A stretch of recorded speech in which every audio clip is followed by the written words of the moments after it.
Hello students, कैसे हैं आप सब। आई होप आप सभी अच्छे होंगे। मैं आरती आप सभी का अपने परिवार फिजिक्स गुरु पर हार्दिक स्वागत करती हूं, जहां पर आप पढ़ते हैं ग्रेजुएशन के लिए केमिस्ट्री और फिजिक्स। और आज की क्लास है बीएससी सेकेंड सेमेस्टर स्टूडेंट्स के लिए, जिसमें आपकी बुक चल रही है bio organic and medicinal chemistry. तो इस बुक के अंदर ये आपका लेक्चर नंबर 28 है और लेक्चर नंबर 28 में हम इसमें डिस्कस करेंगे यूनिट 4 के बचे हुए टॉपिक। तो इसमें हमारी यूनिट 4 चल रही है जो है इंट्रोडक्टरी मेडिसिनल केमिस्ट्री, जिसके अंदर लास्ट टर्न पर हमने इसमें कुछ कंपाउंड्स के बारे में डिस्कस किया था, कुछ एजेंट्स के बारे में डिस्कस किया था। और आज हम इसमें बात करने वाले हैं एंटीवायरल एजेंट्स के बारे में, यानी कि एंटीवायरल एजेंट्स कौन से होते हैं, किस तरह से होते हैं, क्या क्या वर्क करते हैं, किस तरह से बनाए जाते हैं, उनके बारे में आज हम इसमें डिस्कस करेंगे।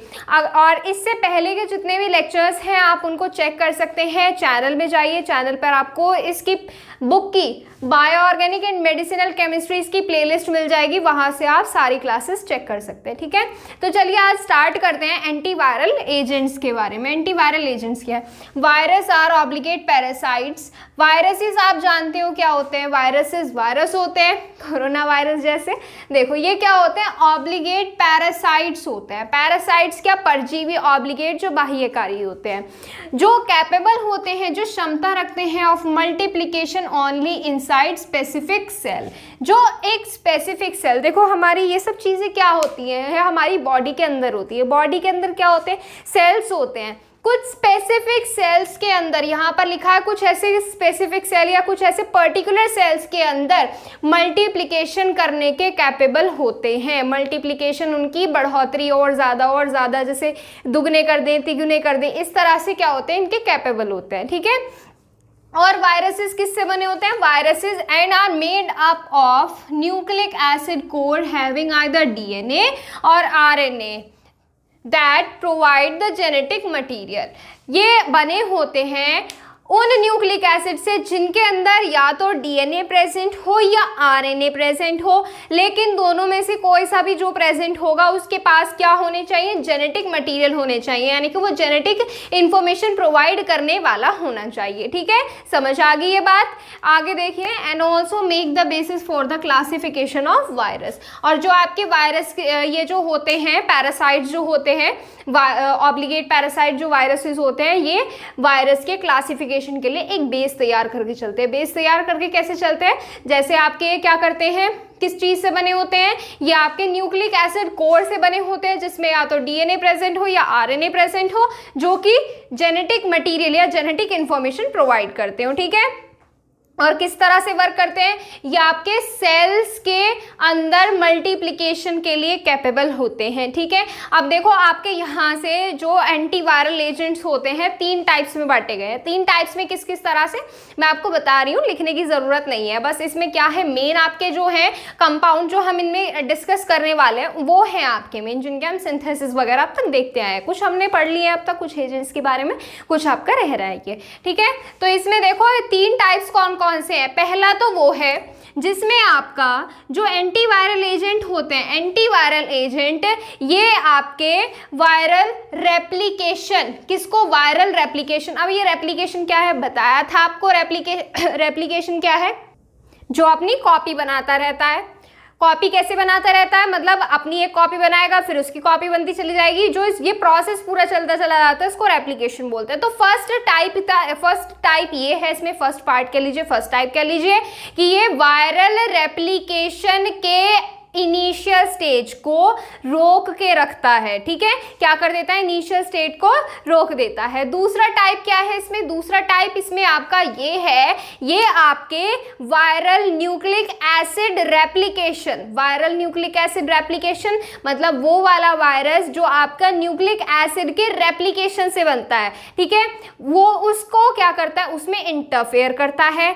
तीसरा एंटीवायरल एजेंट क्या हो सकता है? तीसरा एंटीवायरल एजेंट तीसरे टाइप में इसलिए बांटा गया है, इसमें बांटा गया है कि आपके जो क्या होते हैं, राइबोसोम्स का ट्रांसफर होता है। राइबोसोम्स के ट्रांसफर को क्या करेगा बताओ इसमें?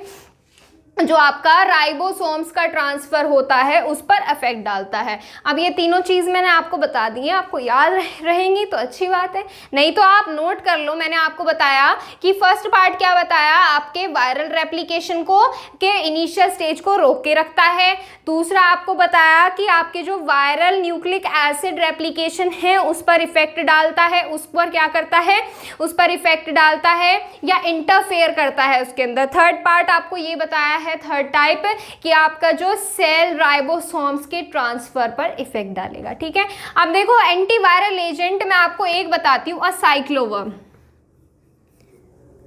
असाइक्लोवर ये है आपका एंटीवायरल एजेंट। एंटीवायरल एजेंट है, एंटीवायरल का काम करता है, ये एक साल्ट है, एक दवाई है, एक ड्रग है, ये बोल सकते हैं आप इसको।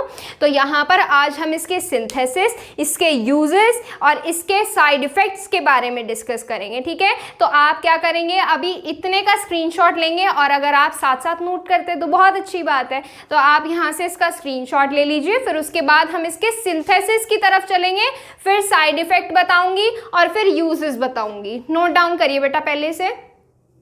देखो बेटा, सिंथेसिस बहुत आसान है, बहुत आसान है, लेकिन थोड़ा सा बड़ा है, बहुत आसान है पर। तो इसमें आप ये असाइक्लोवर की स्ट्रक्चर भी मैं आपको बताऊंगी लास्ट में। अगर पहले बताऊंगी ना तो आप डर जाओगे इसमें कि ये क्या है, हमें इतना सारा कैसे बनाना होगा। बेटा बहुत आसान है, तो चलो स्टार्ट करते हैं। इसको बनाएंगे हम 2 अमीनो प्यूरीन 6,1 से बनाएंगे। 2 अमीनो प्यूरीन 6,1 क्या है, अब ये देखो आपको बताते हैं। अभी ये है आपकी बेंजीन रिंग।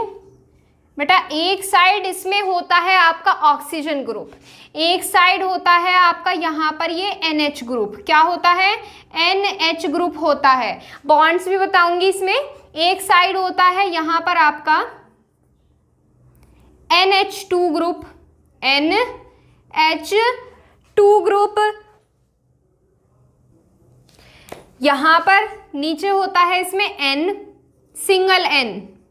ठीक है, और ये, और अभी यहां पर ये कंप्लीट नहीं बना है, अभी और भी है इसमें। एक N यहां पर, एक N और इसके साथ H होगा यहां पर। ठीक है, अभी भी कंप्लीट नहीं बना है। कंप्लीट कब बनेगा, आपके जब यहाँ पर बॉन्ड्स आ जाएंगे, जब बॉन्ड्स आ जाएंगे तब जाकर कंप्लीट बनेगा। ये बना है आपका 2 अमीनो प्यूरीन 6,1। इसकी आप रिएक्शन कराओगे हेक्सामिथाइल सेलिजेन के साथ। किसके साथ, हेक्सामिथाइल सेलिजेन। लिखो हेक्सामिथाइल सेलिजेन। अब देखो ये क्या है, ये क्या है, देखो अब ये आपका बनता है CH3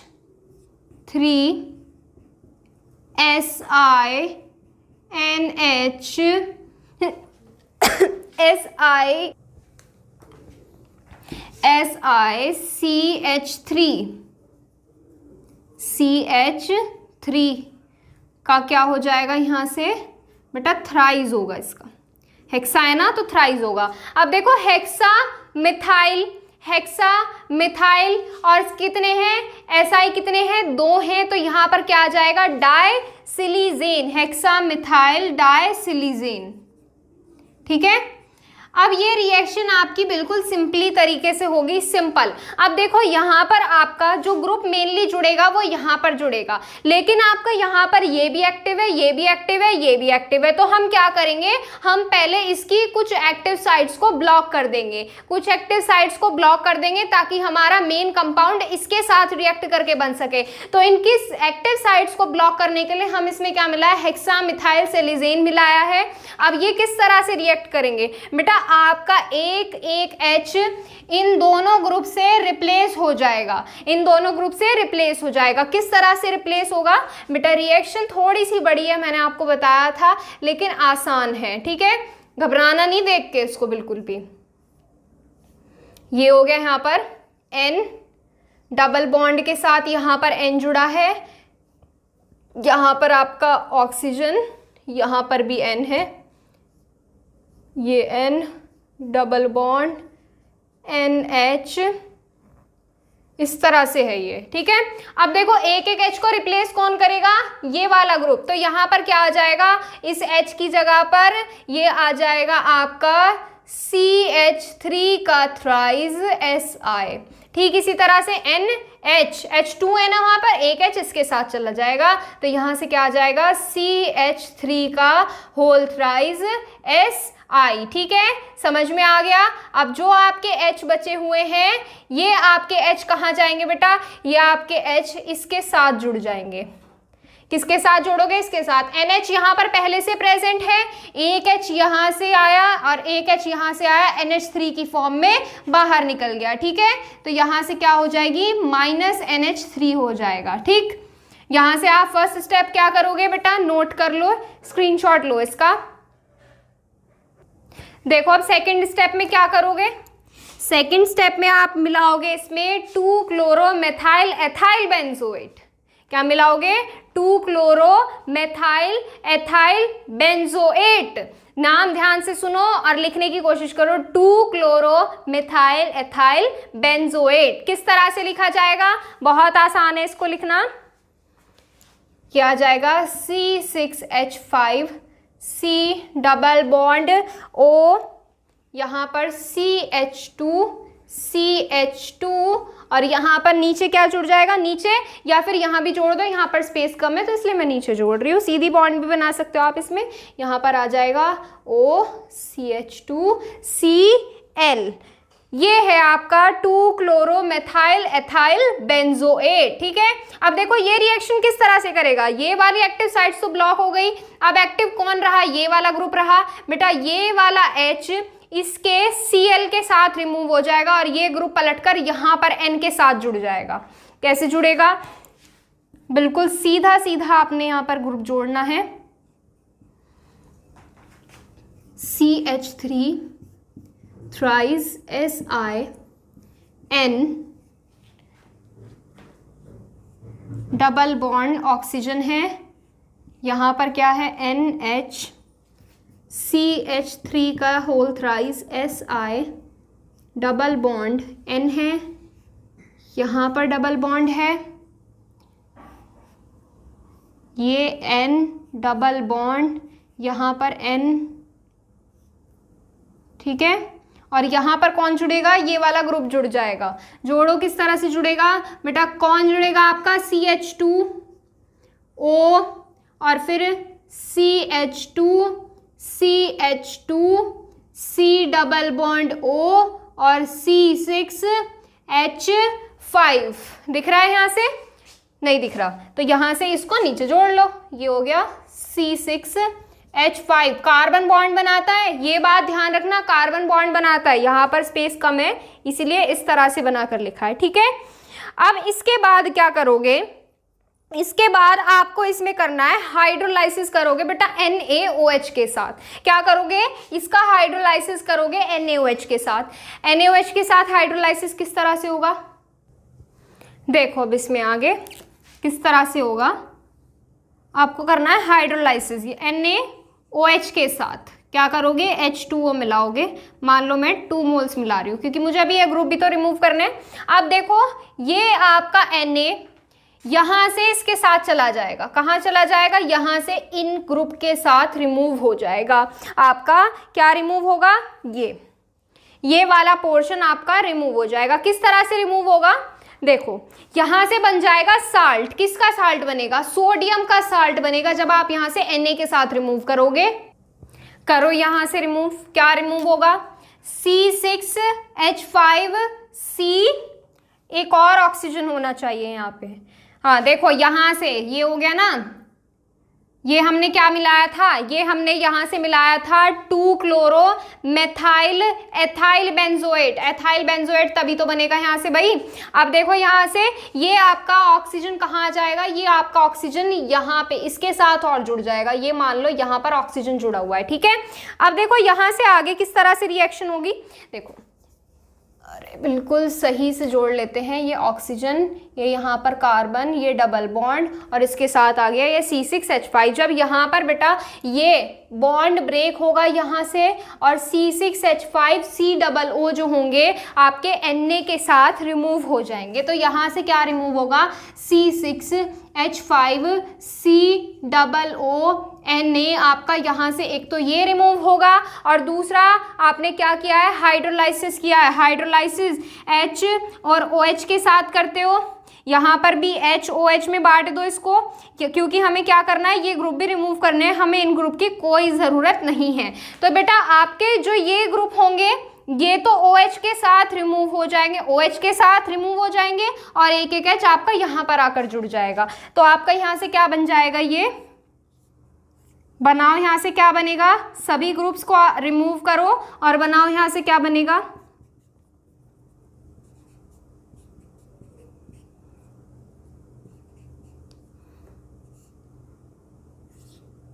यहाँ पर N डबल बॉन्ड, यहाँ N और इस N के साथ कौन जुड़ा है? ये ग्रुप जुड़ा हुआ है। अब देखो ये वाला OH भी तो रह रहा था, ये वाला OH बेटा आपका इसकी पोजीशन ले लेगा, यहाँ पर ये जो आपने रिप्लेस किया है इसकी जगह आ जाएगा।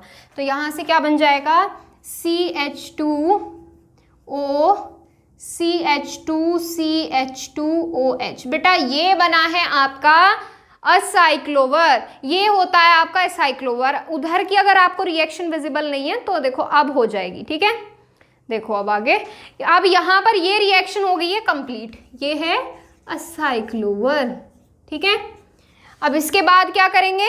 इसके यूजेस के बारे में पढ़ेंगे और इसके साइड इफेक्ट्स के बारे में। पहले आप इसे नोट डाउन करिए। अब सुनो इसके साइड इफेक्ट के बारे में। साइड इफेक्ट क्या क्या रिप्रेजेंट करता है? ये साइड इफेक्ट में इसका होता है, सबसे कॉमन साइड इफेक्ट है डायरिया। डायरिया यानी कि जिसको आप कॉमन लैंग्वेज में लूज मोशन बोल सकते हो, ये इसके कॉमन साइड इफेक्ट में आता है। लेकिन वहीं इतने छोटे साइड इफेक्ट के अलावा ये मेजर प्रॉब्लम्स भी क्रिएट कर सकता है। मेजर प्रॉब्लम्स किस तरह से? जैसे किडनी से रिलेटेड प्रॉब्लम्स ये क्रिएट कर सकता है और प्लेटलेट्स भी डाउन कर सकता है। तो इसके कॉमन साइड इफेक्ट्स में क्या लिख सकते हो? साइड इफेक्ट्स में लिख सकते हो इसमें, अभी आपको बताया डायरिया, डायरिया इसके कॉमन उसमें आएगा। और मेजर साइड इफेक्ट्स के अंदर आएगा, इसके अंदर मेजर साइड इफेक्ट्स में किडनी प्रॉब्लम, किडनी प्रॉब्लम और क्या बताया आपको? लो प्लेटलेट्स, लो प्लेटलेट्स, ठीक है। और वहीं जब ये प्रॉब्लम आपकी इस तरह से मेजर प्रॉब्लम रिप्रेजेंट करता है, वहीं प्रेग्नेंट लेडीज में ये असाइक्लोवर कंपाउंड कोई भी प्रॉब्लम, कोई भी साइड इफेक्ट रिप्रेजेंट नहीं करता है, ठीक है।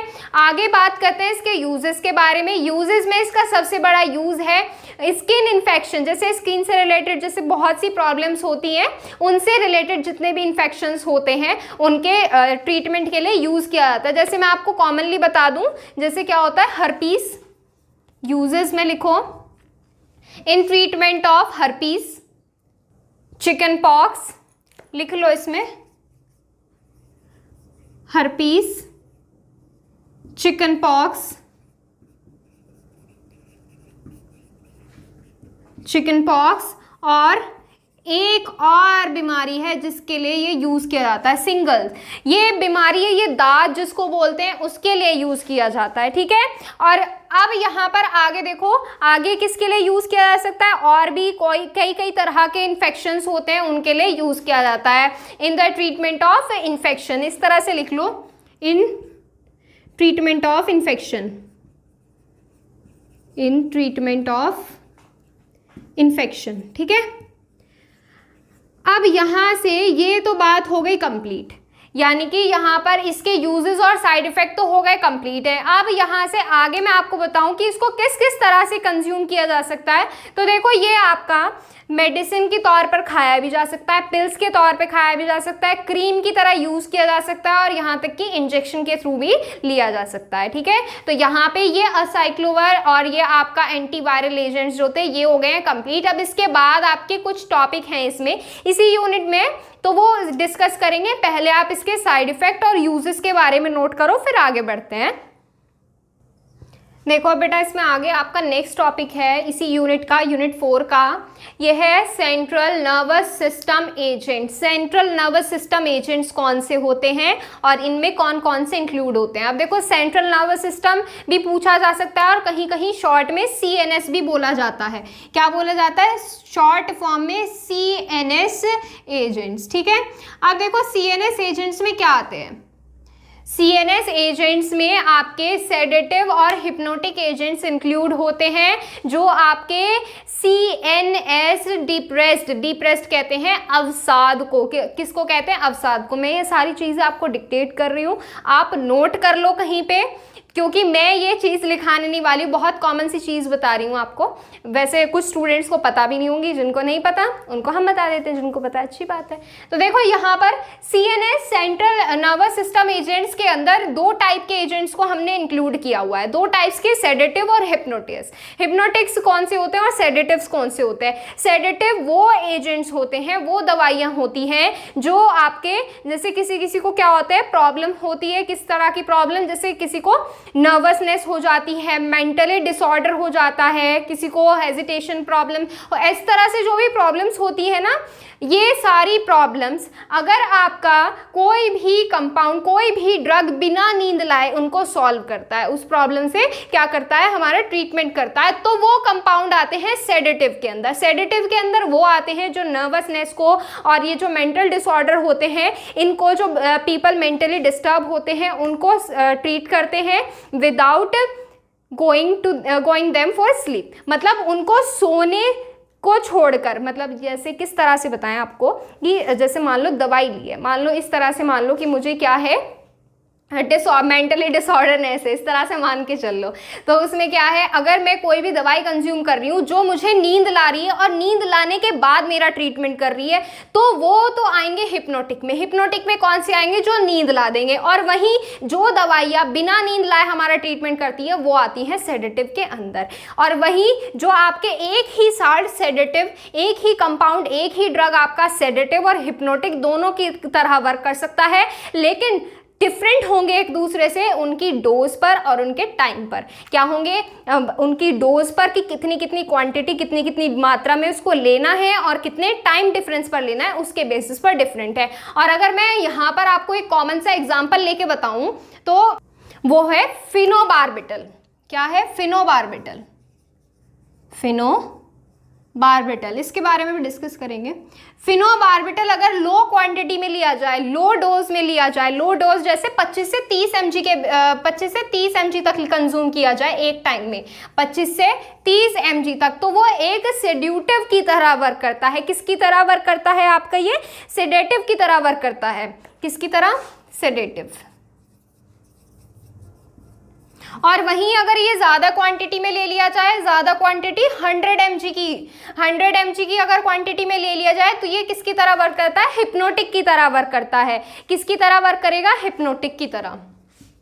ठीक है, अब यहाँ पे जो आपके इस टाइप के एजेंट्स होते हैं, सेडेटिव और हिप्नोटिक एजेंट्स होते हैं, इसको हमने क्या किया है, इसमें 2 कंपाउंड्स के बारे में पढ़ना है। पहला तो आपका ये है फिनोबार्बिटल। फिनोबार्बिटल क्या होता है, किस तरह से वर्क करता है, इसके बारे में डिस्कस करेंगे। पहले आप क्या कर लीजिए बेटा, इनकी डोजेज लिख लीजिए। आपको सेडेटिव और हिप्नोटिक के बारे में अगर अब भी कोई डाउट है तो मैं आपको फिर से बता रही हूँ। सेडेटिव वो होते हैं, वो ड्रग होते हैं या वो मेडिसिन होती हैं जो डिसऑर्डरनेस कैसे कह लीजिए, रेस्टनेस कह लीजिए, या फिर बहुत सी ऐसे होते हैं प्रॉब्लम्स होती है, इमोशनल टेंशन होती है किसी चीज़ को लेकर, उनको रिड्यूस करती हैं, उनको घटाती हैं नींद लाए बिना, कि उनमें नींद लाए बिना, स्लीप में भेजे बिना। ठीक है, और हिप्नोटिक में वो आते हैं जो इमोशनल टेंशन, रेस्टलेसनेस, ये सारी चीज़ों को सॉल्व करते हैं, इनका ट्रीटमेंट करते हैं नींद लाने के बाद। पेशेंट को इन्हें खाकर नींद आती है। ठीक है, अब देखो आगे हम बात करेंगे और इनकी डोज के बारे में भी लिख लो। डोज के बारे में फॉर एग्जांपल फेनोबार्बिटल क्या होता है, फेनोबार्बिटल 25 से 30 mg तक कंज्यूम किया जाए तो then it will act as sedative, sedative की तरह वर्क करता है। और वहीं अगर 100 mg की क्वांटिटी में ले लिया जाए तो ये हिप्नोटिक की तरह वर्क करता है। ठीक है, नोट कर लीजिए आप इनको। फिर अब हम फिनोबार्बिटल की तरफ चलेंगे। देखो अब इसमें बात करेंगे फिनोबार्बिटल के बारे में। मैं आपको फिनोबार्बिटल के बारे में बताऊं, ये एक टाइप का बारबिट्यूरेट है। बारबिट्यूरेट आपने पढ़ा होगा, तो एक टाइप का ये बारबिट्यूरेट है। बारबिट्यूरेट का क्या बोल सकते हैं, उसका डेरिवेटिव बोल सकते हैं किसको, फिनोबार्बिटल को। अब देखो फिनोबार्बिटल क्या होता है, मैं आपको इसकी कुछ प्रॉपर्टी के बारे में बताऊं तो ये पानी में नहीं घुलता है, पानी में नहीं घुलता है, लेकिन फिनोबार्बिटल का सोडियम, फिनोबार्बिटल का सोडियम साल्ट, ध्यान से सुनना, कहीं नोट भी कर लेना चाहो तो, फिनोबार्बिटल का जो सोडियम साल्ट होता है ये पानी के एल्कलाइन सॉल्यूशन यानी कि क्षारीय सॉल्यूशन में घुल जाता है, इसमें सॉल्वेबल होता है। और मैं आपको इसकी एक और चीज बताऊं, ये जो फिनोबार्बिटल होता है ये सॉफ्ट मसल्स जो होती है, सॉफ्ट मसल्स होती हैं, स्केलेटन मसल्स होती हैं, कार्डियोवैस्कुलर एक्टिविटीज होती हैं, इनको सबको क्या करके रखता है, डिप्रेस करके रखता है, उनको दबा के रखता है, उन पर क्या डालता है, दबाव डालता है। ठीक है, अब मैं आपको फिनोबार्बिटल के बारे में और चीज बता रही हूँ, जो मैंने आपको ये बताई है, आप चाहो तो जो मैंने बोला है वहीं पे वीडियो पॉज करो, नोट कर लो जो आप नोट करना चाहते हो तो। और आगे देखो, इसमें जो फिनोबार्बिटल होता है ये इंजेक्शन के तौर पे भी लिया जा सकता है, इंट्रावेनस इंजेक्शन, नसों में इंजेक्शन लिया जा सकता है इसको, और पिल्स के तौर पर भी इसका क्या किया जा सकता है, यूज किया जा सकता है। और ये किस किस चीजों के लिए यूज किया जाता है, यूजेस के बारे में भी डिस्कस करेंगे इसमें। तो इसमें लिख लीजिए यूजेस में आप क्या लिख सकते हो, prevent the symptoms of seizure, जो आपके सीजर बोलते हैं दौरे, जो दौरे पड़ते हैं, दौरे का जो पड़ते हैं किसी को, उसके लिए यूज किया जा सकता है। जैसे किसी को छोटे दौरे, जैसे किस तरह से पैनिक अटैक आता है किसी को, छोटे थोड़े थोड़े टाइम के लिए, 1-1 मिनट के लिए, 2-2 मिनट के लिए, या किसी को ज्यादा टाइम के लिए आता है, जैसे क्या बोलते हैं नॉर्मल लैंग्वेज में मिर्गी का दौरा जिसको बोलते हैं, उसके लिए भी यूज किया जाता है किसको, फिनोबार्बिटल को। और भी बहुत सारे इसके यूजेस हैं, और इसके यूजेस में आप इसको हिप्नोटिक इंसोम्निया के लिए भी यूज कर सकते हैं, हिप्नोटिक इंसोम्निया के लिए अधिक क्वांटिटी में लेने पर। और ये मार्केट में ल्यूमिनल के नाम से बेचा जाता है, मार्केट में किसके नाम से बेचा जाता है, ल्यूमिनल के नाम से बेचा जाता है। अब आप इसका सिंथेसिस अगर करना चाहते हैं तो सिंथेसिस देख लीजिए, सिंथेसिस इसका बहुत आसान है। कैसे बनाओगे इसको, मैंने जो आपको बेटा पॉइंट्स बताए हैं ये पॉइंट्स आप लिख लेना ध्यान से। और अब देखो, अब इसका सिंथेसिस देखेंगे। सिंथेसिस आप इसका किससे करोगे, यूरिया से। यूरिया क्या होता है, यूरिया होता है आपका NH2CONH2। क्या मैं NH2CONH2 को इस तरह से लिख सकती हूँ, बताओ, इस तरह से लिखा जा सकता है आपका NH2CONH2, बिल्कुल लिखा जा सकता है। और इसमें आप मिलाओगे एथाइल फेनाइल मेलोनिक एस्टर। क्या मिलाओगे, एथाइल फेनाइल मेलोनिक एस्टर मिलाओगे, यानी कि इसमें एक एथाइल ग्रुप होगा, एक फेनाइल ग्रुप होगा और मेलोनिक एस्टर। ये आपका C डबल बॉन्ड O, और यहाँ पर C2H5O, और यहाँ पर भी आपका ये सेम ग्रुप होगा C2H5O। और यहाँ पर आपका कौन सा ग्रुप जुड़ा होगा, मेथाइल एथाइल ग्रुप जुड़ा होगा, सो एथाइल फेनाइल C2H5। ठीक है, ये है आपका एथाइल फेनाइल मेलोनिक एस्टर, नाम लिख लो। एक और कंपाउंड है बेटा इसमें, वो भी हम आज ही डिस्कस करेंगे, एथाइल फिनाइल मेलोनिक एस्टर। अब देखो आपकी रिएक्शन किस तरह से होगी बेटा, बिल्कुल सिंपल तरीके से रिएक्शन है, इसलिए मैंने आपके कंपाउंड यहाँ पर ऐसे लिखे हैं बेटा। आपका ये जो H है ना, ये इन ग्रुप के साथ रिमूव हो जाएगा और यहाँ से आपका फिनोबार्बिटल या फिर ल्यूमिनल प्राप्त हो जाएगा, जो मार्केट में जिस नाम से बेचा जाता है मैं वो नाम बता रही हूँ। यहाँ पर क्या हो जाएगा, इस कार्बन से जुड़ेगा कौन, NH, इस साइड जुड़ेगा ऑक्सीजन, यहाँ पर क्या प्रेजेंट होगा, यहाँ पर आपका क्या प्रेजेंट होगा, CO, किससे जुड़ेगा, इससे CO, और यहाँ पर आपका NH, और ये बॉन्ड किससे बना रहा है, ये यहाँ पर इस तरह से बॉन्डिंग हो रही है, C6H5 C2H5, और यहाँ पर आपका डबल बॉन्ड O। ये है फिनोबार्बिटल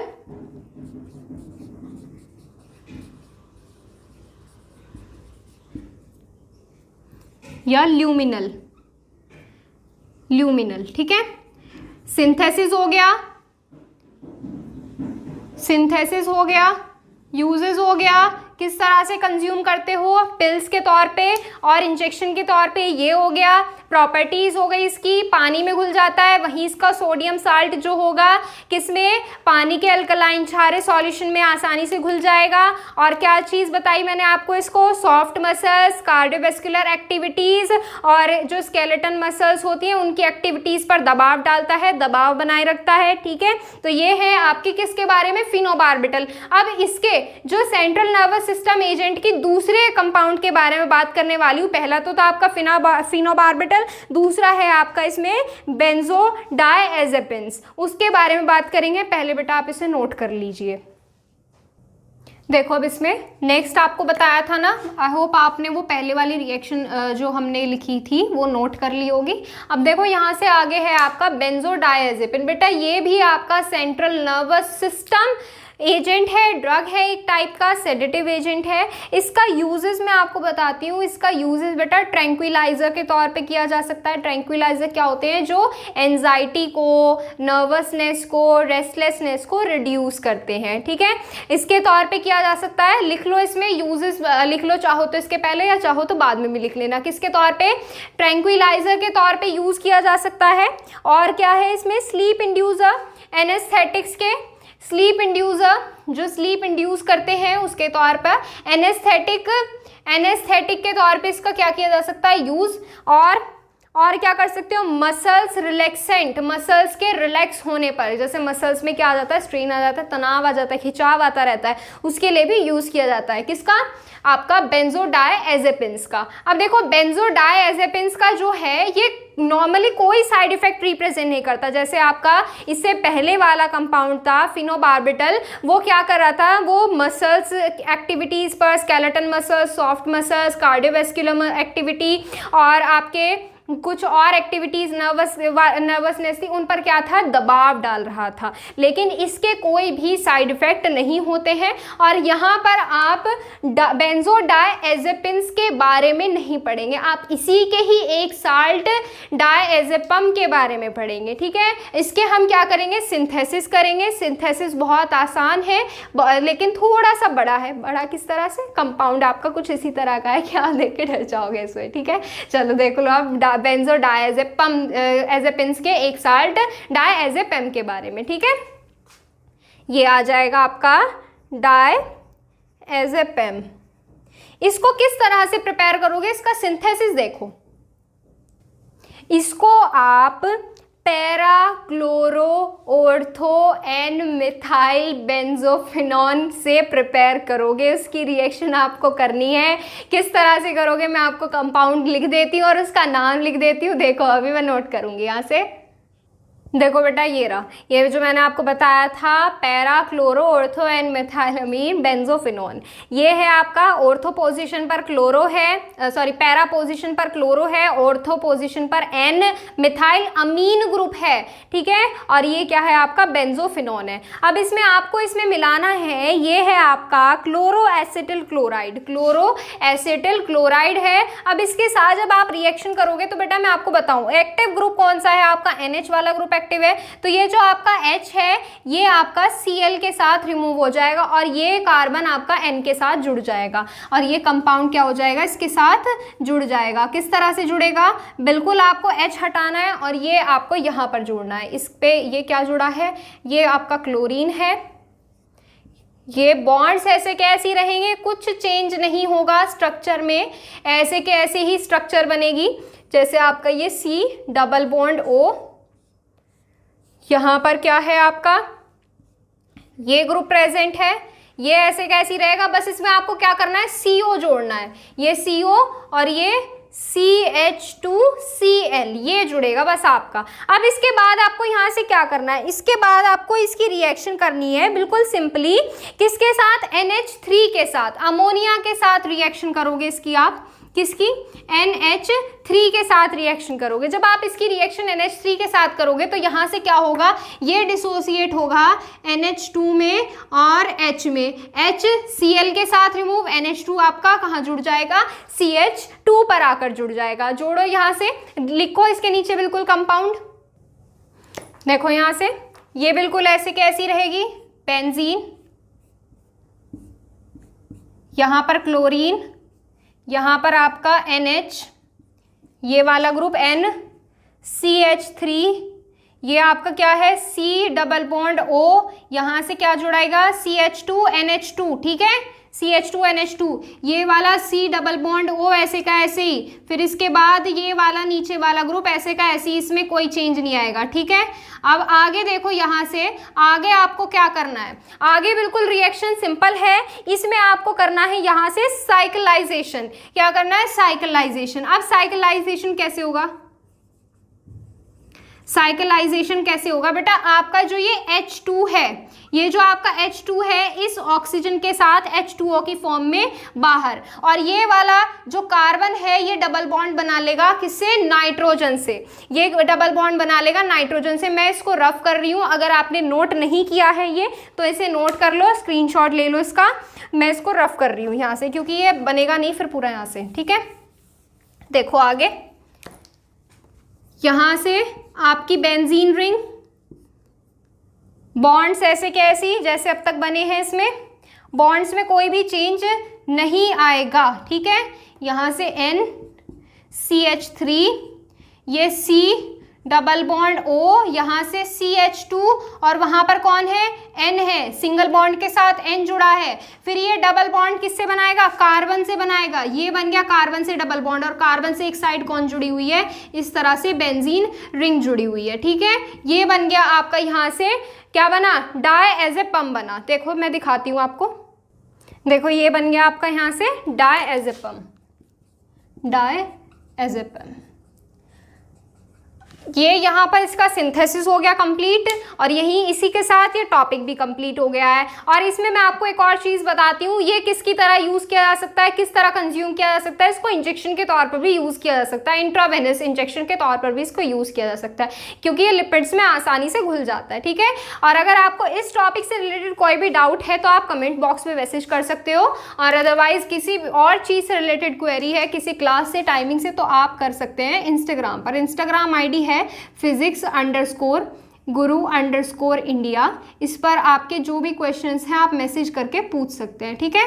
बाकी चीज़ें करेंगे नेक्स्ट टाइम पर, आज करेंगे बस इतना ही। और टेलीग्राम चैनल ज्वाइन करने के लिए प्ले स्टोर से टेलीग्राम इंस्टॉल करिए, सर्च कीजिएगा फिजिक्स गुरु इंडिया, चैनल मिल जाएगा, वहाँ से आप ज्वाइन हो सकते हैं। तो आज की क्लास हो गई है काफ़ी बड़ी, वहीं आपके आज आपके 2 टॉपिक्स भी हो गए कंप्लीट। इस यूनिट में आपके कुल 2 टॉपिक्स और रह जाते हैं, वो भी हम जल्द से जल्द कंप्लीट करेंगे, पहले आप इसे नोट कर लीजिए, ठीक है। मिलते हैं आपसे नेक्स्ट टाइम पर नेक्स्ट टॉपिक के साथ। Thank you so much.